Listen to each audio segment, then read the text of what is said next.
Salut, c'est Nina. J'avais envie de partager en le lisant un témoignage que j'ai reçu hier et que j'ai partagé en story, en capture d'écran. Pour les sceptiques, hein, vous pourrez toujours aller chercher. Je pense que je vais faire un post aussi avec, parce qu'il est essentiel. Donc je démarre la lecture de ce témoignage que j'ai reçu.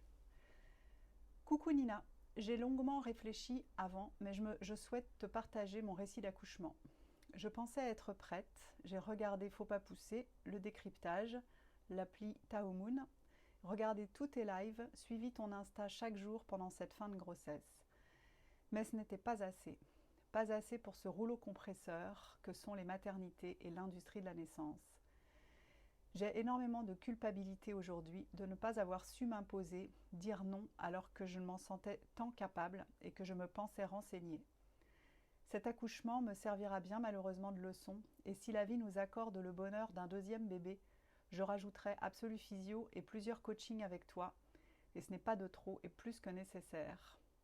Ton combat est beau et juste, je m'en rends compte plus que jamais, même si je le savais déjà. Tu es une vraie pro. Je repense à Françoise, Catherine en fait, dans Faut pas pousser, qui dit qu'on a vachement d'emprise sur les prémis. Eh bien c'est la vérité. Et on pense imaginer, mais on n'imagine pas assez. Je conseille à toutes les mamans qui veulent accoucher physio de prendre tout ton contenu, de ne pas avoir l'orgueil que j'ai eu et de ne pas avoir peur d'y mettre les moyens. Je lui ai répondu à un smiley bien triste et j'ai écrit « Je suis désolée, c'est le chemin ». C'est ce qui fait que des fois je m'énerve. Le but n'est pas de faire peur, mais d'informer. On n'est jamais trop préparé. Je te souhaite plein de bonnes choses pour la suite de ta vie de maman et au plaisir de nous recroiser pour un prochain bébé peut-être. Ne sois pas en colère contre toi, tu as fait de ton mieux, mais oui, il s'agit d'un rouleau compresseur. Puis-je partager ton message? Et donc ensuite, soyez assise. Elle me raconte son accouchement. Je suis arrivée à la maternité à 4, dilatation, à minuit 20. J'ai exprimé mon souhait d'un accouchement physio. J'ai été mise dans la salle nature. On m'a laissée jusqu'au lendemain matin. 10 heures, mais toujours en passant toutes les 30 minutes me faire un toucher vaginal. À 10 heures, je n'étais qu'à 5. La sage-femme n'était pas contente du tout. Elle m'a dit qu'elle me laissait 1 heure avant de me passer en salle d'accouchement avec du Synto.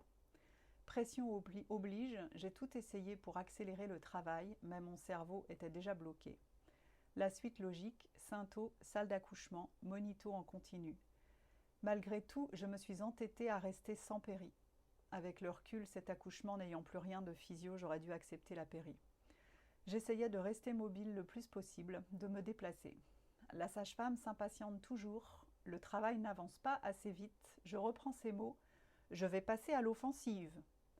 Elle repasse toutes les 20 minutes, augmenter la dose de Synto. Finalement, 21 heures, dilatation complète. Je vomis avant de commencer à pousser. Mon corps tout entier tremble. Je souffre.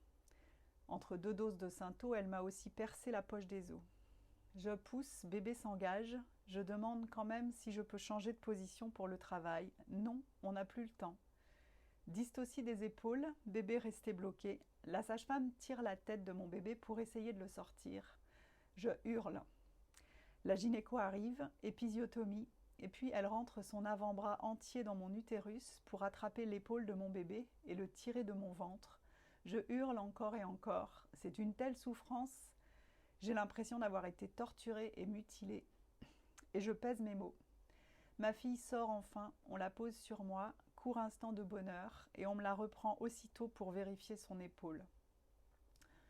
Vu que la gynéco a tiré dessus comme une malade, et la mettre un peu sous oxygène. Je garde un souvenir traumatique de cet accouchement et pour l'instant la culpabilité de n'avoir rien su dire, de ne pas avoir été assez prête prend le dessus. Le prochain bébé, c'est sûr maintenant que j'ai vu et vécu. Je prendrai la totale. Peu importe le prix et le temps que ça demande, tout ton coaching est une nécessité. Ensuite, elle répond à mon message plus partagé. Oui, bien sûr. Et du coup, j'ai même pas vu ça parce que j'ai reposé la question après. Je ne souhaite à personne ce sentiment d'avoir eu son bébé arraché de ses entrailles. C'était d'une violence sans nom. Tous les accouchements ne se passent pas comme le mien, mais beaucoup de femmes en ressortent avec des traumatismes. Mesdames, vraiment, prenez Absolue Physio et faites des coachings. Ne vous dites pas que c'est assez, parce que ça n'est jamais assez. » Et donc je lui ai répondu, je retiens mes larmes. C'est pourtant pas la première fois que je lis un récit comme le tien. Ils n'ont pas fini de me voir et de m'entendre. Et je lui ai demandé, tu étais seule? Elle m'a dit, je suis perdue. Oui, merci pour ce que tu fais. Je t'ai suivi toute ma grossesse et malheureusement ce n'était pas assez. On ne s'attend jamais à ce que représente la naissance en France jusqu'à y être confronté. Je ferai mieux pour le deuxième. Ils ne m'auront pas, malgré tout. J'aime mon enfant et j'en veux d'autres. Ils ne réussiront pas à me dégoûter. Non, j'étais avec mon conjoint et même s'il a regardé Faut pas pousser avec moi, il est infirmier de profession, donc malheureusement pas assez solide et endoctriné par le médical qui sauve. La parole d'un soignant a de la valeur pour lui et à déconstruire c'est compliqué. Et je lui ai répondu, merci beaucoup, puis-je partager ton témoignage anonymement, c'est tellement important. Elle m'a dit, oui, bien sûr, c'est aussi pour ça que je t'ai écrit, je ne veux pas que d'autres primis se fassent avoir. Voilà. Je pourrais décrypter ou commenter longuement ce témoignage. Il est évident que cette maman est partie trop tôt à la maternité. Dans l'idéal, on arrive à complète comme ça. Si on tombe sur une harpie comme cette sage-femme, elle n'a pas le temps de saboter. Quand on est en train de pousser, avec un peu de chance, on lui fait caca sur les chaussures et puis hop. Venir, en tout cas, voilà ce qui m'est venu. Elle arrive dilatée à 4 à minuit vent. Elle exprime son souhait d'accoucher physio. La majorité des sages-femmes, bien qu'elles se revendiquent gardiennes de la physiologie, la majorité, je dirais, 80%, n'aiment pas accompagner la physiologie. Elles ne savent pas faire, elles ne sont pas formées, ça leur fait peur, ça perturbe leur planning, c'est pas pratique. Et sur celle-ci, il y en a une bonne partie qui non seulement n'aiment pas mais détestent et ont bien envie d'emmerder les femmes quand elles disent j'ai envie d'accoucher physio. Celle-ci devait en faire partie. Parce que pour venir faire un toucher vaginal toutes les 30 minutes, on est vraiment sur de la détermination à torturer la dame. Mais ce sont les mêmes qui vont venir me cracher dessus pour me dire que je suis une sorcière, que j'y connais rien, que j'ai pas de diplôme, que je suis pas formée et qu'elles sont les gardiennes de la physiologie. Donc tout ce qu'elle a vécu, c'est atroce, innommable. Effectivement, elle aurait peut-être pu prendre la péridurale, ça l'aurait au moins soulagée, peut-être que ça l'aurait détendue, peut-être qu'elle aurait dilaté plus vite, ou peut-être que ça aurait définitivement bloqué le travail, peut-être qu'on peut imaginer tous les scénars. Enfoncer le bras dans le col pour aller... voilà. Alors, la dystocie des épaules, entendons-nous bien, ça n'arrive pas quand une femme est mobile. Dans un accouchement physiologique, le bébé s'engage correctement quand sa mère est mobile, quand elle débranche son cerveau, quand elle se sent en sécurité, dans l'obscurité, quand elle a bien chaud, quand il n'y a rien de stressant, elle bouge à l'écoute de ses sensations et son bébé s'engage et fait sa mécanique, ses rotations, tout nickel. Il n'y a pas de dystocie des épaules sur un accouchement physiologique.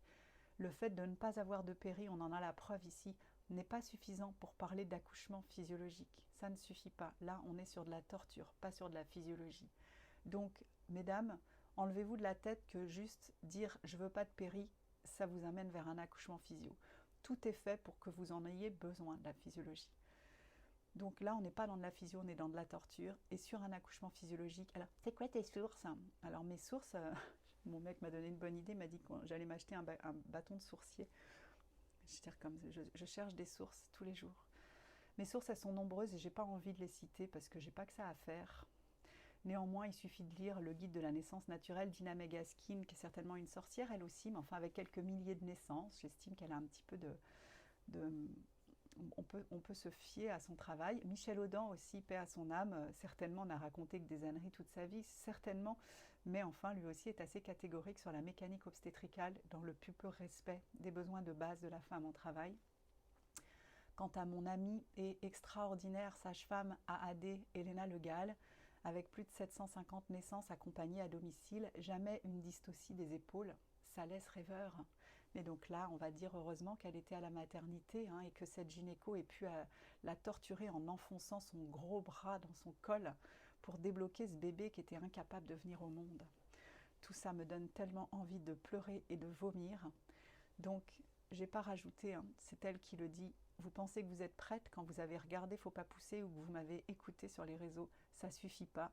Si j'ai créé mon accompagnement global Absolu Physio, c'est pas pour le fun et la beauté du geste, c'est parce que pour éviter les pièges, vous avez besoin tout au long de la grossesse de vous imprégner de ce que c'est la physiologie, les besoins de base, et d'éviter tous les pièges des protocoles, de comprendre le diabète gestationnel, qui est en fait physiologique dans la plupart des cas, de comprendre l'absurdité du protocole streptocoque B, de comprendre ce que c'est qu'un utérus cicate et de comprendre les risques tellement infimes de rupture utérine, de comprendre qu'il n'y a pas d'indication à la péridurale. La seule, c'est de ne pas avoir envie de ressentir la douleur des contractions, et c'est clairement une très bonne raison de l'apprendre. De comprendre aussi ce que c'est le protocole Roflac. Je n'ai pas dit qu'il ne fallait pas en prendre. J'ai fait un travail de recherche poussé. Je ne vais pas citer mes sources ici, elles sont citées dans le programme. De comprendre tout ça, comment s'exprimer avec les pros, de comprendre que ce n'est pas la peine de dire je veux un accouchement physio, parce que quand on tombe sur une harpie comme cette sage-femme, ça a toutes les chances d'être contre-productif. Vous avez besoin de comprendre tout ça. Et de ne surtout pas aller à la maternité dilatée à 4, de rester chez vous le plus longtemps possible. C'est pour ça que la bonne idée, c'est de choisir la maternité la plus proche de chez vous, mais ça devient très compliqué puisqu'ils ferment toutes les petites maternités. C'est à vomir ce qu'on fait de la naissance dans ce pays. Cette histoire est vraiment triste.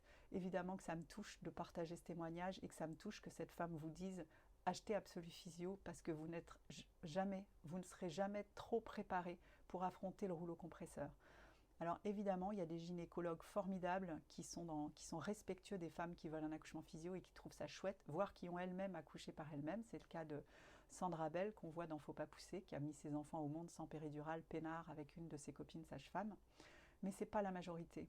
Il y a aussi des sages-femmes exceptionnelles en structure qui aiment la physio, qui comprennent que quand une femme arrive dilatée à 4, on lui confie, on la met dans une petite pièce chaude et sombre et on lui fout la paix, on ne lui colle pas les doigts dans le vagin toutes les 30 minutes.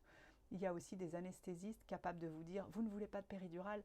Super, je vous souhaite d'aller au bout de votre projet, c'est merveilleux. Et si vous avez besoin de moi, je serai là à n'importe quel moment. » Mais ce n'est pas le cas de tous les anesthésistes. 90% des anesthésistes vont vous dire, quand vous leur direz « Je ne veux pas de péridurale », « Ah, on en reparlera le jour de l'accouchement, elles disent tout ça. » C'est à vomir. Je les exècre.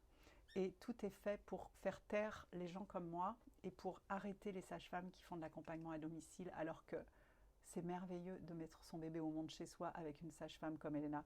C'est merveilleux, c'est tranquille, on est faite pour ça. Arrêtons de dire que la naissance est un acte médical, c'est pas vrai. La naissance est un acte physiologique, réflexe, et dans la plupart des cas, quand on respecte les besoins de base de la femme en travail, on n'a besoin de rien pour accoucher que de laisser le corps et le bébé faire le boulot. Et comme le disait très bien Michel Audin, pendant l'accouchement, il n'y a que 2 acteurs obligatoires, la mère et le bébé. Je mettrai des détails en commentaire pour celles qui sont, en description, pour les femmes qui passent par là, qui sont enceintes et qui rêvent d'un enfantement physiologique. Investissez en vous. Et même s'il y en a que ça défrise, que je vende mon travail, je donne énormément, mais j'ai aussi envie de gagner ma vie correctement. J'estime que je le mérite. Donc, vous pouvez cliquer sur le lien en haut de la page pour découvrir ce qu'est ce fameux Absolu Physio dont parle cette dame. C'est mon accompagnement global et puis ensuite vous pouvez même aller plus loin avec moi. C'est vous qui voyez, mais les femmes que j'accompagne ne vivent pas ce genre d'accouchement. Bonne journée. Non, j'en ai d'autres. Je vais vous lire un message que m'a envoyé une dame qui s'est préparée avec moi et qui m'envoie en chat sur Kaizen Nina. J'ai bravé les protocoles médicaux. Alors, elle avait une hydramnios, donc une suspicion d'hydramnios. Donc, on lui a mis un stress de dingue pendant la fin de sa grossesse, en lui disant qu'il fallait la déclencher, qu'il fallait des antibiotiques, qu'il fallait tout un tas de trucs. Sa sage-femme voulait renoncer au projet physio parce que, soi-disant, trop de liquide amniotique. Donc, méga stress pendant la fin de sa grossesse. Mais elle s'est nourrie, elle a appris. Et voilà le résultat. J'ai bravé les protocoles médicaux. Attends, parce qu'il y a quand même le truc qu'elle m'a envoyé dimanche. Ma fille est née naturellement dans l'eau à la maison de naissance, 55 heures après que mes os aient rompu. Donc une rupture franche, bébé naît 55 heures plus tard. Il y a un des témoignages que j'ai partagé sur ma page où c'est 53 heures aussi. Alors que si vous vous précipitez à la maternité, donc là déjà ils ont été sympas, ils ont laissé accès à la maison de naissance, donc je ne sais pas par quel miracle, mais... donc 55 heures après que mes os aient rompu, le 1er novembre à 9h50 ce matin. Merci pour vos précieux cours. J'avais effectivement un petit peu trop de liquide amniotique, mais globalement j'étais normale. Je me suis juste fait confiance, à l'écoute de bébé, tout s'est bien passé. Poussée réflexe, cette puissance, merci encore. Et elle a ajouté: j'ai bravé les protocoles médicaux qui voulaient m'induire à 39 semaines, m'induire avant 24 heures post-rupture des membranes, les antibiotiques en prévention pour le strepto-B, où j'étais considérée positive si je ne faisais pas le test, me faire une écho chaque semaine à partir de 37, me faire venir à l'hôpital dès que la latence commence. J'ai dit non à tout ça, je me suis fait confiance, j'ai pris mes responsabilités et je restais autant que possible à l'écoute de bébé qui se portait à merveille jusqu'au bout. Je savais malgré tout que je pouvais avoir cet accouchement physiologique. Ça demande de la connaissance et c'est grâce à vous notamment, donc encore une fois merci. Enora est née à 39 plus 1. J'ai fini. Salut Stélina.